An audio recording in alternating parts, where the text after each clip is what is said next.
பொங்கல் பரிசு தொகுப்போடு 5000 ரூபாய் வழங்க வேண்டும் என தமிழக அரசுக்கு எதிர்க்கட்சித் தலைவர் எடப்பாடி பழனிசாமி வலியுறுத்தியுள்ளார். சேலம் மாவட்டம் எடப்பாடியில் சட்டமன்ற உறுப்பினர் தொகுதி மேம்பாட்டு திட்ட நிதியில் முடிக்கப்பட்ட பணிகளை எதிர்க்கட்சித் தலைவர் எடப்பாடி பழனிசாமி தொடங்கி வைத்தார். அப்போது பேசிய அவர், மக்கள் விரோத அரசை அகற்ற விருப்பம் உள்ளவர்கள் தங்களோடு இணைந்து கொள்ளலாம் எனவும், பொங்கல் பரிசு தொகுப்போடு 5000 ரூபாயை தமிழக அரசு வழங்க வேண்டும் எனவும் வலியுறுத்தினார். தேர்தல் அறிக்கையில் தெரிவித்தபடி 100 நாள் வேலை திட்டத்தை 150 நாட்களாக திமுக அரசு உயர்த்தியதா என கேள்வி எழுப்பிய எடப்பாடி பழனிசாமி, இன்று மத்திய அரசு 100 நாள் வேலை திட்டத்தை 125 நாட்களாக உயர்த்தியிருப்பதை பாராட்ட திமுக அரசுக்கு மனம் இல்லை என குறிப்பிட்டார். கல்விக் கடன் தள்ளுபடி, எரிவாயு சிலிண்டர் மானியம் என திமுக அறிவித்த வாக்குறுதிகள் என்ன ஆனது என்று கேள்வி எழுப்பிய அவர், கவர்ச்சிகரமான அறிவிப்புகளை வெளியிட்டு மக்களை ஏமாற்றி ஆட்சிக்கு வந்த திமுக அரசு செவிலியர்களை பணி நிரந்தரம் செய்யாமல் திட்டமிட்டு ஏமாற்றுவதாக குற்றம் சாட்டினார்.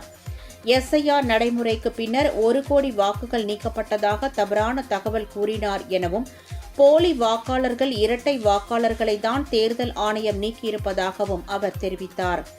இறந்தவர்களின் பெயர்களை போலி வாக்காளர்கள் வைத்து திமுக இவ்வளவு நாட்களாக வெற்றி பெற்று வந்தது எனவும், இறந்தவர்கள் எல்லாம் தேர்தல் நேரத்தில் உயிர் பெற்று வந்த திமுகவுக்கு வாக்களித்தனர் எனவும் அவர் கூறினார். உண்மையான வாக்காளர்கள் விடுபட்டிருந்தால் படிவத்தை பூர்த்தி செய்து மீண்டும் விண்ணப்பிக்கலாம் எனவும், எஸ்ஐஆர் நடைமுறை எல்லா கட்சிக்கும் பொதுவானது எனவும் எடப்பாடி பழனிசாமி தெரிவித்தார். அனைத்து இந்திய அண்ணா திராவிட முன்னேற்ற கழக அரசு இருக்கின்ற பொழுது இதனை புரட்சித் தலைவர் அம்மா அவர்கள்தான் தை பிறந்தால் ஒளிபிறக்கும் தமிழனுடைய முக்கிய பண்டிகையில் தைப்பொங்கல் தான் முக்கிய பண்டிகை.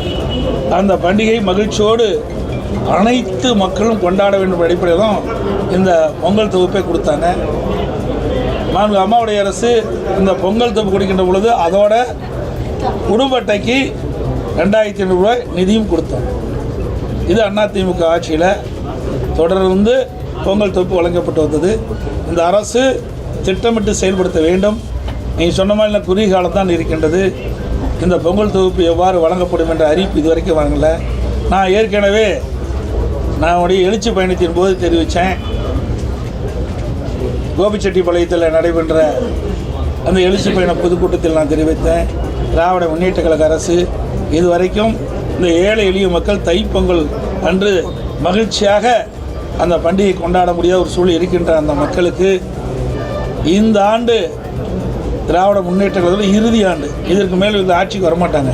அதனால் இந்த ஆண்டாவது இந்த மக்களுடைய மனம் குளிர்கின்ற விதமாக, மகிழ்ச்சி அடைகின்ற விதமாக ஒவ்வொரு குடும்ப அட்டைக்கும் பொங்கல் மகிழ்ச்சியோடு கொண்டாடுகின்ற விதமாக 5000 ரூபாய் பொங்கல் தொகுப்பில் ஒவ்வொரு குடும்பத்தையும் வழங்க வேண்டும் என்று கேட்டுக்கிறேன். ஏன்னா நான் முதலமைச்சர் இருந்த காலத்தில் திராவிட முன்னேற்ற கழகத்தினுடைய தலைவர் திரு ஸ்டாலின் எதிர்க்கட்சி தலைவராக இருந்தார்.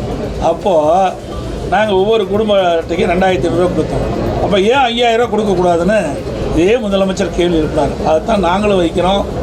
நீங்கள் முதலமைச்சராக இருக்கிறீங்க, அன்றைய தினம் எதிர்க்கட்சி தலைவராக இருக்கின்ற பொழுது எங்களுடைய அரசுக்கு நீங்கள் கோரிக்கை வச்சீங்க, குடும்ப அட்டைக்கு 5000 ரூபாய் தைப்பொங்கல் என்று வழங்க வேண்டும் என்று. அந்த கோரிக்கை தான் நாங்கள் இப்பொழுது வைக்கிறோம். ஒவ்வொரு குடும்ப அட்டைக்கும் 5000 ரூபாய் பொங்கல் தொகுப்போடு வழங்க வேண்டும் என்று கேட்டுக்கிறோம்.